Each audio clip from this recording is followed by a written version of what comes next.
दिनों तुम बहुत व्यस्त रहते हो। यहाँ आने का समय ही नहीं है तुम्हारे पास। बैठो।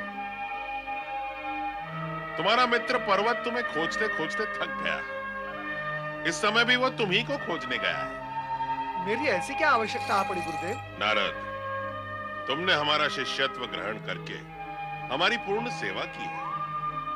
जीवन भर देवहित एवं लोकहित में कल्याणकारी कार्य करके जगत में हमारे नाम को उज्ज्वलित किया है।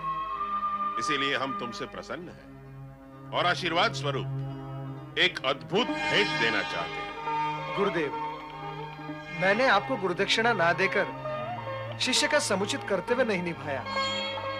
इसके लिए मैं लज्जित हूं। फिर भी आप मुझे कुछ भेंट प्रदान करना चाहते हैं?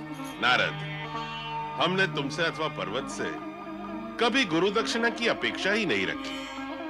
हम देव गुरु हैं और देव गुरु का स्थान अन्य गुरुओं की अपेक्षा विशिष्ट होता है। हमारे शिष्य हमारी कृपा के पात्र बनकर हमसे कुछ पाते ही हैं। गुरुदेव, आपने उस अद्भुत वस्तु की चर्चा करके मेरे मन में जिज्ञासा उत्पन्न कर दी है। मेरी जिज्ञासा बढ़ती ही जा रही है। कृपया कर नारायण नारायण। नंदनवन, पारिजात वृक्ष, दिव्य फल।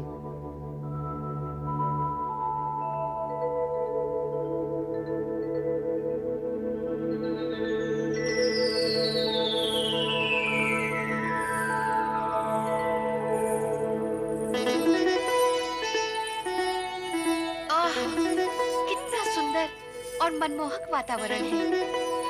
कैसी मादकता छाई हुई है। प्रिय, स्वर्ग का स्वामी होते हुए भी हम एकांत में तुमसे मिलने के लिए सदा व्याकुल रहते हैं। यही स्थिति मेरी भी है स्वामी। अपनी व्याकुलता की चर्चा मैं किससे करूं? हमसे करो। पर समय ही कहाँ है आपके पास? तुम सत्य कह रही हो। कभी राक्षसों का भय, तो कभी स्वर्ग से पलायन, कभी ब्रह्मा विष्णु महेश के पास सहायता के लिए भागदौड़, और कभी धरती पर होने वाले उत्पादों की चिंता।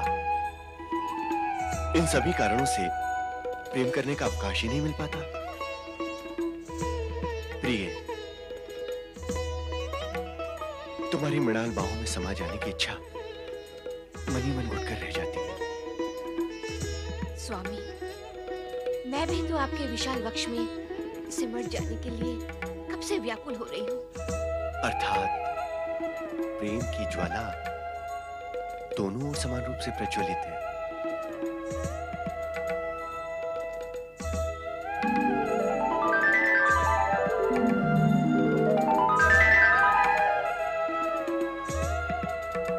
आज एक लंबे अंतराल के पश्चात अकेले में हमें अपने मन की बात कहने का अवसर प्राप्त हुआ है।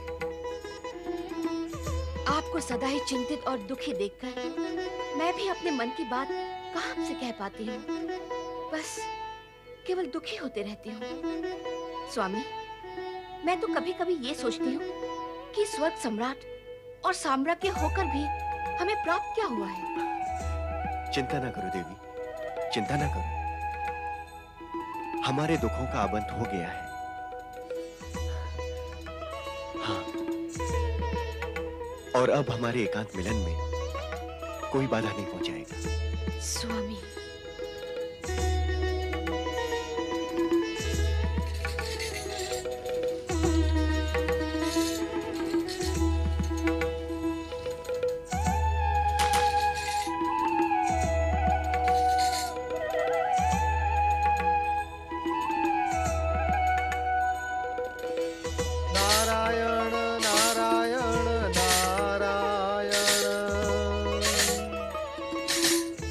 नारायण नारायण नारायण नारायण नारायण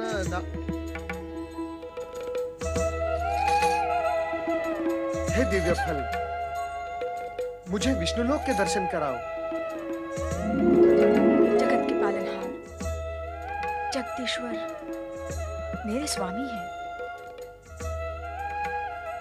संसार को धन वैभव से समृद्ध करने वाली जगदेश्वरी मेरी पत्नी है।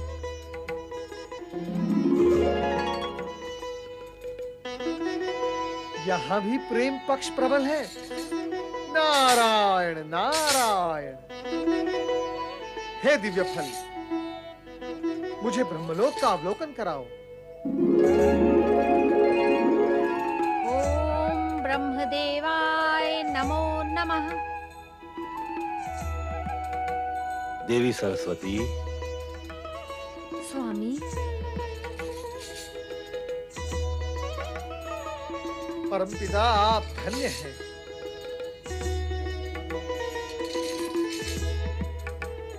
हे दिव्य फल, मैं देवादिदेव महादेव के दर्शन करना चाहता हूँ।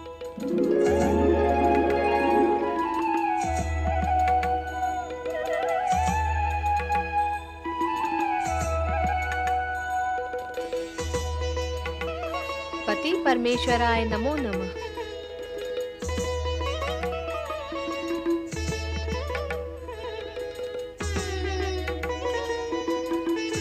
हे दिव्य फल, प्रेम भाव के अतिरिक्त अन्य कुछ भी नहीं दिखाओगे? नारायण नारायण। इसका अर्थ तो ये हुआ कि अब तुम जो भी कुछ दिखाओगे सब प्रेम में ही होगा। नारायण नारायण। ऐसी परिस्थिति में तुम्हें अपने पास रखना मेरे लिए अनर्थकारी सिद्ध होगा। उचित यही होगा कि मैं तुम्हें अपने किसी पूज्य को भेंट कर दूं। नारायण नारायण। स्वामी, आप मुझे ऐसे क्यों देख रहे हैं? मन के सागर में जब प्रेम का ज्वार उठता है तो ऐसा ही दिखाई देता है देवी। ये अचानक आपको क्या हो गया है? नहीं देवी, ये अचानक नहीं हुआ है। जो भी हुआ है स्वाभाविक रूप से हुआ है। सत्य तो यह है कि ये नारद के प्रेम में दिव्य फल का प्रभाव है। दिव्य फल जिसे प्रकट करके दिखाता है उसमें प्रेम का संचार कर देता है, और उसी प्रेम संचार तरंगों के वृत्त में हम दोनों घिरे हुए हैं देवी। ये आज आप कैसी बातें कर रहे हैं? नारायण नारायण। माता, इस दिव्य फल की विचित्रता से मैं भी चकित हूं। श्री हरि, इसलिए ये दिव्य फल मैं आपके श्री चरणों में भेंट करने आया हूं। नारद, किसी की दी हुई भेंट हम स्वीकार नहीं करते। ये दिव्य फल तुम्हें गुरु बृहस्पति से भेंट में प्राप्त हुआ है, और सत्य तो यह है ये तुम्हें भेंट में भी नहीं मिला है। तुमने इसे पारिजात वृक्ष से चुराया है, और चुराया हुआ फल हम कैसे स्वीकार कर सकते हैं नारद? और नारद, वैसे भी इस फल का हमारे लिए कोई उपयोग नहीं है, क्योंकि हम जो भी देखना चाहें अपनी दिव्य दृष्टि से देख ही लेते हैं, और हम इसे खा भी नहीं सकते, क्योंकि इसे खाने से हमारी शुद्धा हमेशा हमेशा के लिए मिट जाएगी, और हम अपने भक्तों का चढ़ाया हुआ प्रसाद भी ग्रहण नहीं कर पाएंगे। अब मैं इस दिव्य फल का क्या करूं श्री हरि? ये दिव्य फल मेरे भी मन में चंचलता और अस्थिरता उत्पन्न कर सकता है। मैं इस फल से मुक्त होना चाहता हूं श्री हरि। उत्तम यही होगा कि तुम इसे शिव शंभु के चरणों में समर्पित कर दो। पुष्पाई भगवान शिव ही ऐसी दिव्य और विचित्र वस्तुओं को आत्मसात कर सकते हैं। श्री हरि, आपका परामर्श उचित ही नहीं उत्तम भी है। मैं ऐसा ही करूंगा। नारायण नारायण। ओम नमः शिवाय।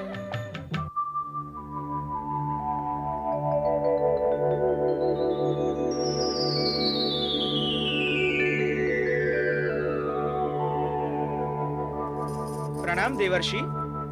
आपके उल्हाना के फलस्वरूप हम तीनों यहाँ उपस्थित हुए हैं।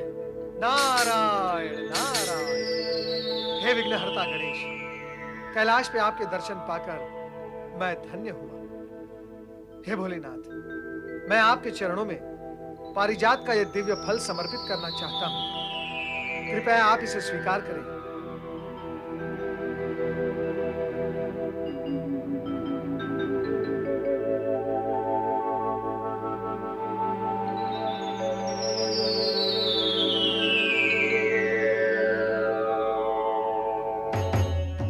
प्रभु, आप मौन क्यों हैं? क्या आपको मेरी ये भेंट स्वीकार नहीं? जब तुमने हमें कुछ समर्पित किया है तो हमें उसे स्वीकार करना ही होगा। भक्त की भेंट हम अस्वीकार कैसे कर सकते हैं? परंतु ये दिव्य फल यहाँ रहा तो हमारे लिए समस्या उत्पन्न कर सकता है, इसलिए हम इसे किसी को प्रदान कर देंगे। हमारा पुत्र और पुत्र वधुएं यहाँ उपस्थित है स्वामी। यह फल इन्हीं को प्रदान कर दें। इतने समय के पश्चात ये तीनों आए हैं।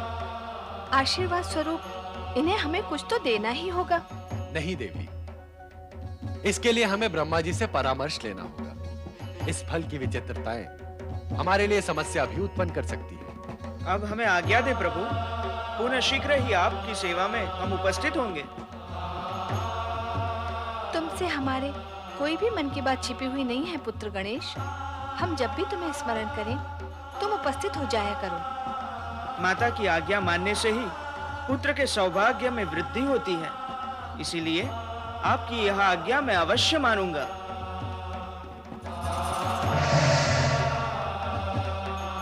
हे भोलेनाथ, अब आप मुझे भी आज्ञा दें। आपके चरणों में फल समर्पित कर अब मैं भी मुक्त हो गया। नारायण नारायण।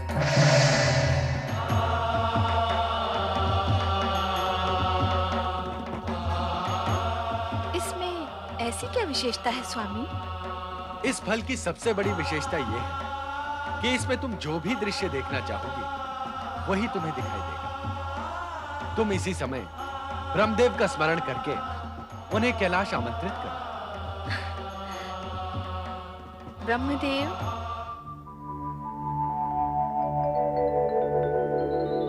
आज्ञा महादेवी। भगवान भोलेनाथ आपको कैलाश आमंत्रित करना चाहते हैं। मैं शीघ्र उपस्थित हुआ महादेवी। ओम नमः शिवाय। मेरे लिए क्या क्या है महादेव? ब्रह्मदेव, हम आपसे इस दिव्य फल के विषय में परामर्श चाहते हैं। नारद द्वारा पारिजात वृक्ष से तोड़ा गया यह फल समस्याएं उत्पन्न कर सकता है, इसलिए यही उत्तम होगा महादेव कि आप इसे कुमार कार्तिकेय को प्रदान कर दें। उनके लिए दिव्य फल का सबसे बड़ा उपयोग यही होगा। वे मल्लिकार्जुन ज्योतिर्लिंग के पास बैठे बैठे नित्य अपने माता पिता के दर्शन करते रहेंगे। सत्य तो यह है कि इस दिव्य फल की आवश्यकता उन्हें ही है। वे निरंतर आप दोनों से मिलने के लिए व्यग्र रहते हैं, किंतु अपने भक्त जन को छोड़कर यहाँ नहीं आ सकते।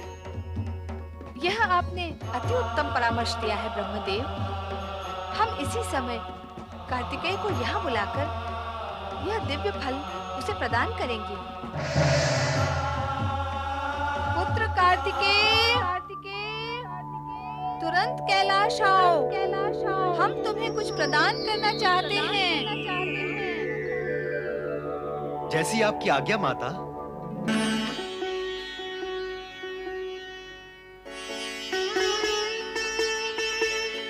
मेरे आह्वान पर भी कार्तिकेय अब तक यहाँ क्यों नहीं पहुँचे स्वामी? देवी पार्वती, कार्तिकेय अपने भक्तों में सुब्रमण्यम स्वामी के नाम से प्रसिद्ध है। तुमने तो प्रत्यक्ष देखा भी है कि स्वामी के भक्तगण अपने स्वामी को अपने से एक पल के लिए भी दूर होने देना नहीं चाहते। इसलिए कार्तिकेय को यहाँ आने में विलंब तो होगा ही, इसलिए तुम्हें अधीर तो होना ही नहीं चाहिए। वो देखिए स्वामी, कार्तिकेय को स्मरण करते ही वह यहाँ प्रकट हो गए। यही तो लक्षण है युग युगों तक कार्तिकेय सुब्रमण्यम स्वामी का नाम अमर होने का। माता पार्वती और पिता शिव शंकर को प्रणाम। कल्याण भव। आपने मेरा स्मरण किया, मैं धन्य हुआ। आज तुमसे मिलने का निमित्त मिल गया, इसीलिए तुम्हें यहाँ बुला लिया पुत्र। इसका श्रेय देवर्षि को है। पुत्र कार्तिकेय, देवर्षि नारद ने हमें पारिजात वृक्ष का ये दिव्य फल लाकर दिया है। इसे हम तुम्हें प्रदान करना चाहते हैं। इस फल की विशेषता यह है कि इसमें इच्छित वस्तु अथवा व्यक्ति के दर्शन हो सकते हैं और वार्तालाप भी हो सकती है। हमने इसी दिव्य फल के माध्यम से तुम्हें यहाँ बुलाया है। लो पुत्र।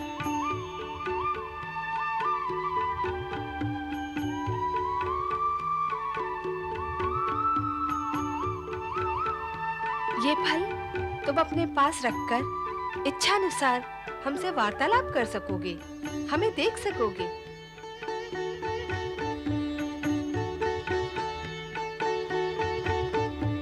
ये दिव्य फल तो गणेश भैया के पास होना चाहिए। छोटा भाई होने के नाते इस फल पर पहला अधिकार गणेश का है।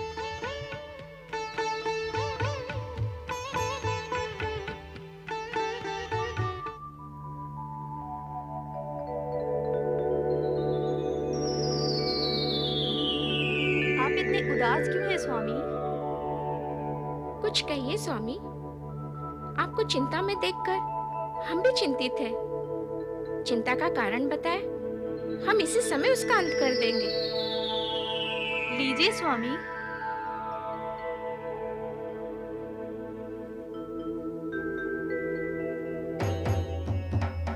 पुत्र कार्तिकेय, क्या बात है? प्रभु, गणेश भैया की चिंता का कारण आपसे तो छिपा नहीं होगा।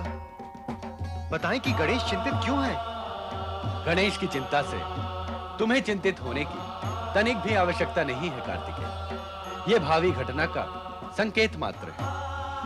इस समय तो उचित यही होगा कि तुम उसका आह्वान न करके उसे इसी दिव्य फल में देखकर संतुष्ट हो जाओ। शीघ्र ही तुम्हें उससे प्रत्यक्ष भेंट का अवसर प्राप्त होगा। जैसी आपकी आज्ञा महेश्वर।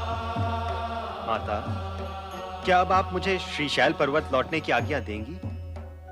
मैंने कहा था ना देवी कि कार्तिकेय अपने भक्तों से अधिक समय तक दूर नहीं रह सकते। अब तुम अपने प्रिय पुत्र को जाने की आज्ञा दो। जैसी तुम्हारी इच्छा कार्तिकेय, किंतु भविष्य में यहाँ आने के लिए हमारे बुलावे की प्रतीक्षा न करना।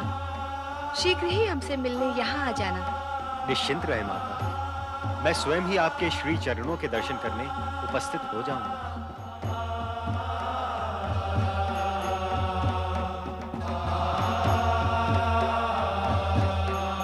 गणेश की चिंता ने तो मुझे भी चिंतित कर दिया है स्वामी।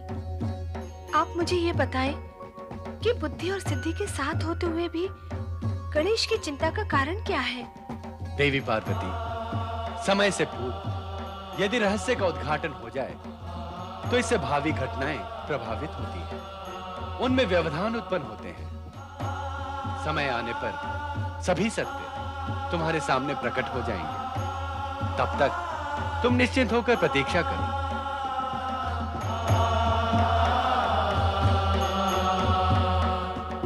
नारायण नारायण।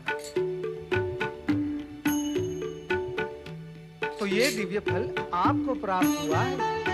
नारायण नारायण। किंतु कुमार कार्तिकेय, इस दिव्य फल से सावधान अवश्य रहना। सावधान रहो? क्यों?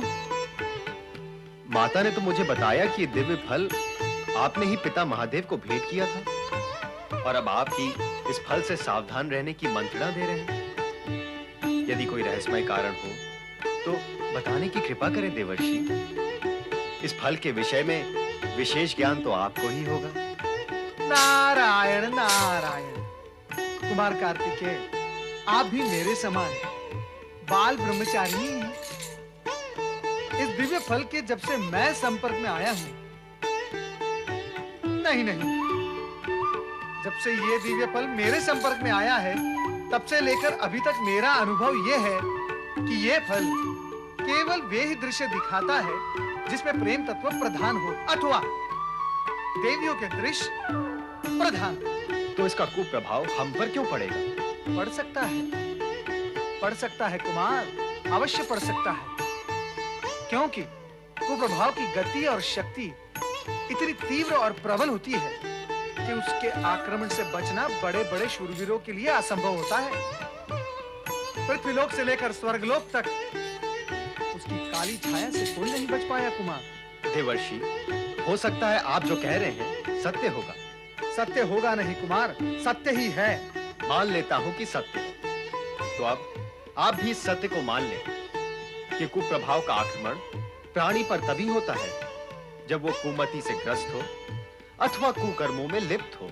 प्राणी की कुमति जब तक कुकर्म का साथ नहीं देती, तब तक कुप्रभाव प्राणी को किंचित भी प्रभावित नहीं कर सकता, तनिक भी हानि नहीं पहुंचा सकता।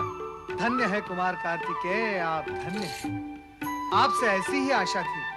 भगवान भोलेनाथ की असीम कृपा से आप सुमति के स्वामी और सत्कर्मों से जुड़े हैं। निश्चित ही आप पर इस दिव्य फल का कुप्रभाव संभव ही नहीं। फिर भी आपने मुझे इससे सावधान करने की आवश्यकता समझी। कहा न कुमार, इस दिव्य फल के विषय में मेरा अनुभव कटु रहा है। मुझे ये भय था कि इस दिव्य फल को बार-बार देखने पर आप जैसे नैष्ठिक ब्रह्मचारी का मन कहीं मेरे समान उद्विग्न न हो जाए।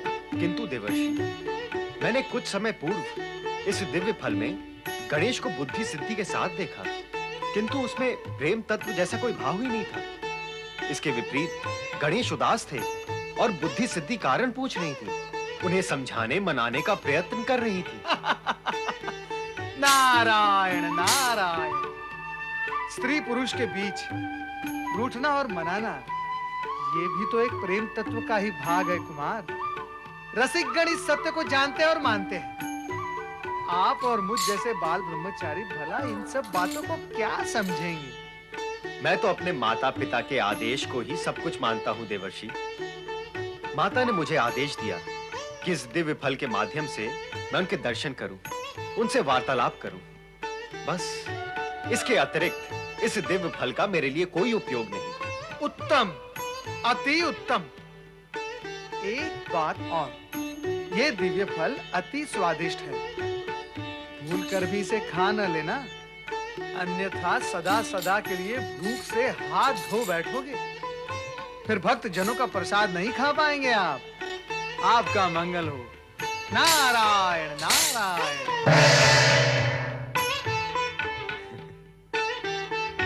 आपने जो कुछ भी कहा वो सब तो मैं पहले से ही जानता था देवर्षि। इस फल का माता पिता के दर्शन के अतिरिक्त अन्य कोई उपयोग नहीं है।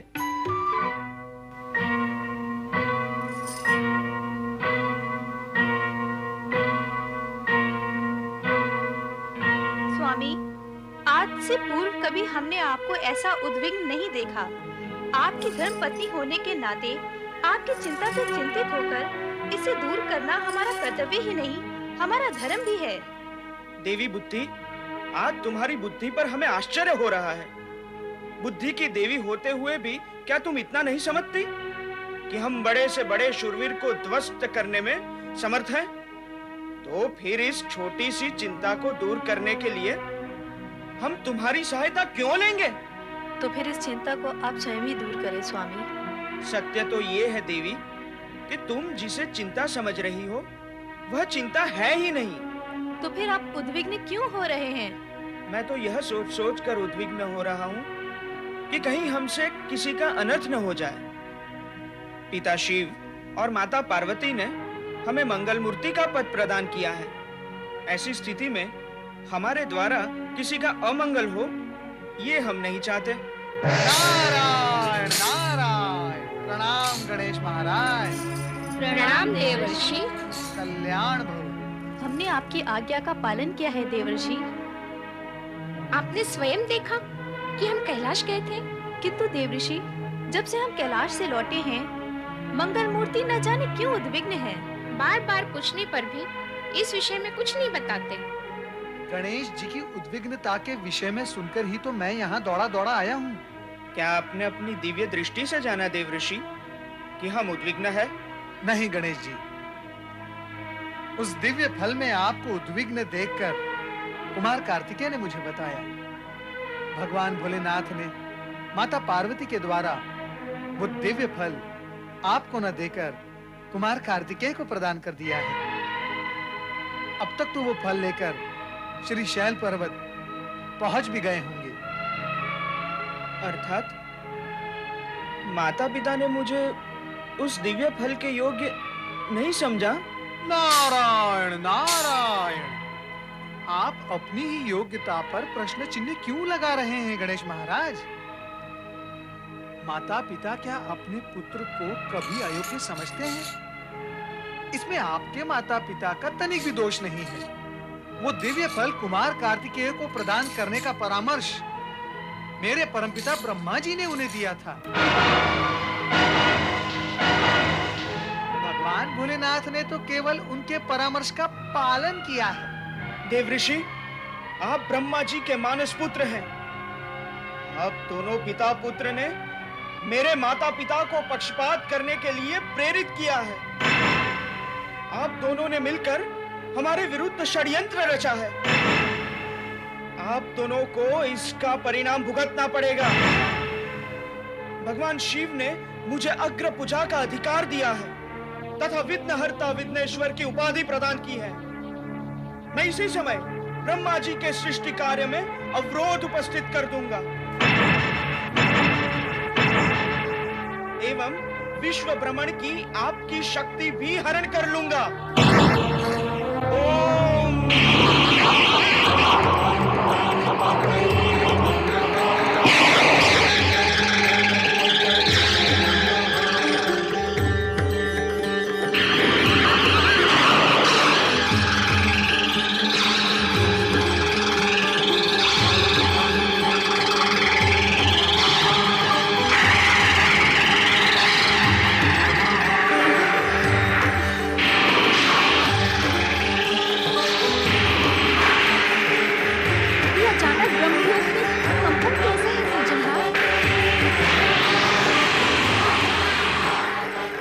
गणेश के क्रोध का परिणाम है जो हम पर अकारण प्रकट हो रहा है। हमें शीघ्र ही उनके क्रोध को शांत करने का उपाय करना होगा देवी।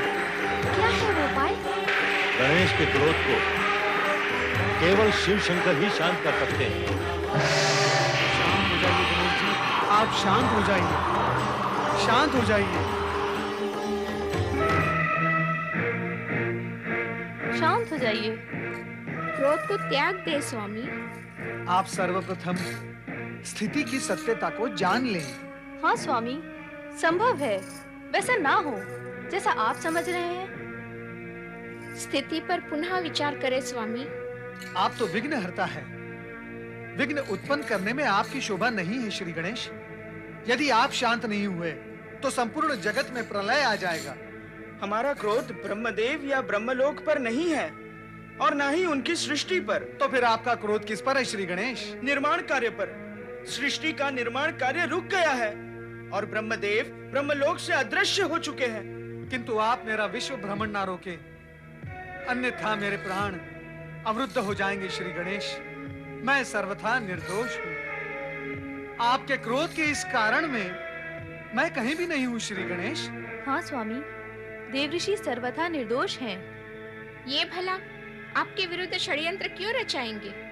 देवऋषि, भविष्य में सावधान रहें। मैं तो सदा सावधान ही रहता हूँ। मेरे जितना सावधान तो संपूर्ण जगत में अन्य कोई है ही नहीं। मेरा नाम नारद न होकर सावधान होना चाहिए था गणेश महाराज। इतना सावधान रहने पर भी मैं अकारण कहीं ना कहीं कष्ट में पड़ ही जाता हूँ। सोचता हूँ जो प्राणी असावधान रहते हैं उनकी क्या गति होती होगी। गणपति महाराज, अब आप मुझे आज्ञा दे, मैं चलता हूँ। नारायण नारायण।